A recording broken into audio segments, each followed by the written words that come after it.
Assalamualaikum warahmatullahi wabarakatuh. Alhamdulillah nahmadu wa nasta'inuh wa nastaghfiru min syururi anfusina min sayyiati a'malina. Kita bersyukur, bermohon selalu kepada Allah supaya tubuh ini selalu mengalir ya hal-hal yang halal, karena kemudian kita mengisinya dengan akad yang baik, mengisi dengan rezeki yang halal dan berkah insyaallah. Apa yang menjadi menarik pada kesempatan ini adalah bahasan mengenai akad, lanjutan dari mudorobah. Lanjutan kemarin kita sudah bahas tentang ju'alah.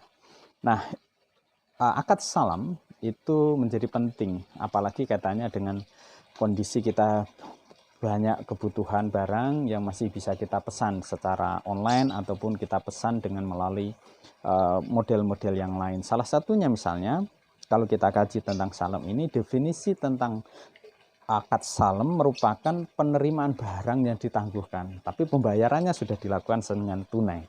Nah, ini oleh Imam Syafi'i misalnya ya, ataupun kemudian imam-imam yang lain, kita akan coba lihat, kita sorotin ya, kita resapin, dan mudah-mudahan apa yang kita lakukan dibenarkan dalam koridor syariah Islam. Imam Syafi'i mendefinisikan salam sebagai akad yang teridentifikasi spesifikasinya, yang dikirimkan melalui waktu tertentu dan penyerahan barang saat sesi kontrak ya, kontrak itu ada di dalam akad. Artinya boleh kita pesan barang yang belum ada barangnya tetapi pembayaran sudah dilakukan selama akad itu dilakukan dengan syarat rukun yang tepat. Nah, landasannya kita bisa merujuk misalnya di surah Al-Baqarah 282, betapa Allah memberikan kepada kita aturan boleh melakukan transaksi dengan cara ditangguhkan, tapi kemudian ditulis faktubuha. Nah, ini menjadi penting.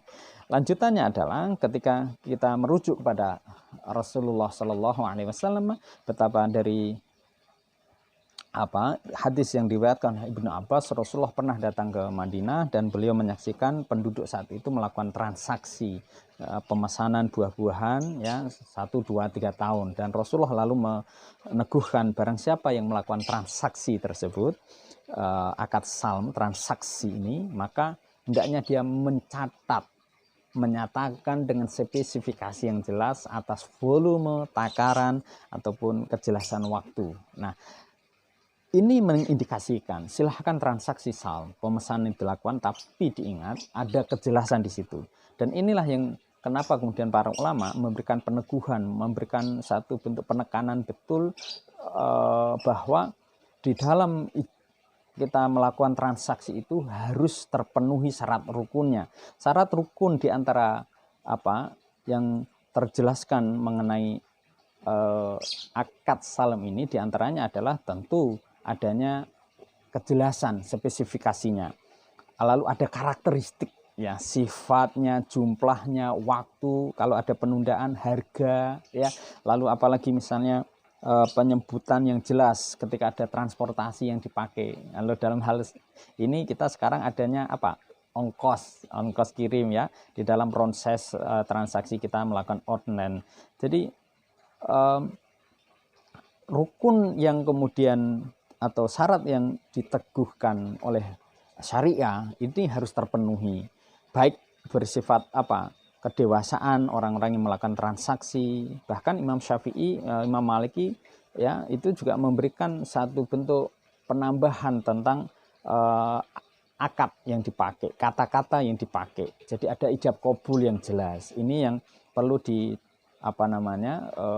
catat bagi kita ya, apalagi teman-teman milenial ya yang sering melakukan order ya, kwitansi itu menjadi penting ketika ada sesuatu di luar yang kemudian disepakati, kemudian bisa menjadi satu bentuk pembuktian.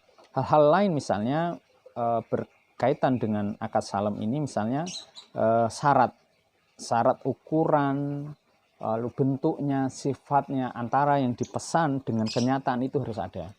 Dan pengalaman pribadi ketika terjadi jual beli transaksi online kadang kurang pas, ini yang menjadi evaluasi bersama, jangan sampai kemudian customer itu merasa dirugikan karena barang yang dipesan tidak sesuai dengan apa yang kemudian berikan saat diterima, baik melakukan transaksi secara pre-order dan lain sebagainya. Kita boleh pesan kaos ya dengan online, spesifikasinya itu apa yang ini ya teman-teman, misalnya menampilkan kaos, baju, sepatu dan lain-lainnya, tolong ini yang kemudian secara syariah diteguhkan, dikuatkan, jangan sampai terjadi manipulasi. Di foto bagus, kenyataannya tidak. Ini manipulasi. Ada di situ penipuan secara tidak langsung ya. Tentu ini menjadi keberkahan untuk lanjutan. Nah, akad yang kedua yang kita bahas adalah tentang akad istisna, pembuatan.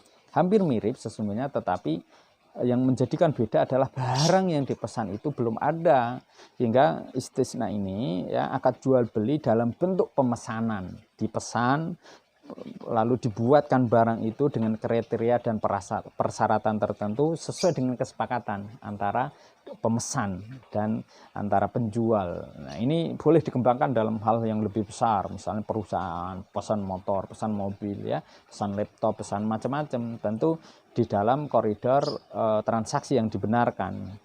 Apa misalnya kalau kita merujuk kepada sumber hukumnya bahwa jual beli yang dilakukan secara sinaiyah ini istisna, menurut Imam Maliki, Imam Syafi'i ya, ataupun kemudian kita mengambil ya dari Imam Hanafi bahwa istisna ini atas dasar qiyas yang dirujuk kepada urf masyarakat tertentu. Ini yang menjadi penting karena di Al-Qur'an juga sebagaimana di surah Al-Baqarah ya ayat 275, alladzina yaquluna riba la yakumuna illa kama yakumul ladzi yatahabbathu syaitan. Nah, ini menjadi penugasan bagi kita. Minal mas ya. Dzalika bi annam qalu innamal bai'u mislu riba wa halallahu bai'a wa harramar riba. Jadi jangan sampai di dalam proses transaksi ada unsur ribanya, penambahan yang dilakukan atas nama misalnya penangguhan pembayaran, nanti kemudian diberikan bunga, apalagi ada gharar, ada penipuan, ada muslihat di situ, menjadikan jual beli ini menjadi fasah, menjadi fasid ya, menjadi rusak. Oleh karena itu teman-teman yang berbahagia, mari nanti kita diskusikan lebih lanjut tentu betapa kemudian akad istisna ini yang dilakukan oleh masyarakat atau kita, ada prasyarat dan syarat yang harus dilakukan. Salah satunya tentu ada orang-orang yang melakukan itu, jangan sampai pemesanan yang kosong lalu dikirimkan ternyata untuk merusak reputasi tertentu, pemesanan narkoba, pemesanan barang-barang yang justru merusak masyarakat ya, minuman keras, caranya udah tepat tapi barangnya tidak tepat, itu juga tidak boleh. Ya, uangnya dipakai untuk transaksi itu juga uang haram, itu juga tidak boleh. Sehingga prinsip itu harus tetap ada. Bagaimana kemudian transaksi dilakukan, barang yang dilakukan itu halal, uang yang dipakai untuk transaksi juga berasal dari sumber yang halal. Inilah kenapa kemudian di dalam syarat baik itu salem, pesanan ataupun istisna itu harus tetap terpenuhi, berakal, balik ya, mumayyiz ya, barang yang diberikan juga baik gitu ya, lalu juga sigot yang dilakukan juga sigot yang tepat, sehingga prakteknya ini bisa kita kembangkan, apakah dengan akad jual beli online, apakah kemudian kita pesan antara petani dengan furniture dengan para perajin-perajinnya ya, ataupun hal-hal yang lebih bersifat global di era kekinian industrialisasi. Mudah-mudahan Allah kasih kita ya satu bentuk kenikmatan, bentuk panjang usia dan kemampuan untuk menjaga diri kita dari hal-hal yang tidak dibenarkan, sedangkan syariah telah memberikan ruang yang sangat luas di dalam persoalan muamalah ini. Terima kasih. Assalamualaikum warahmatullahi wabarakatuh.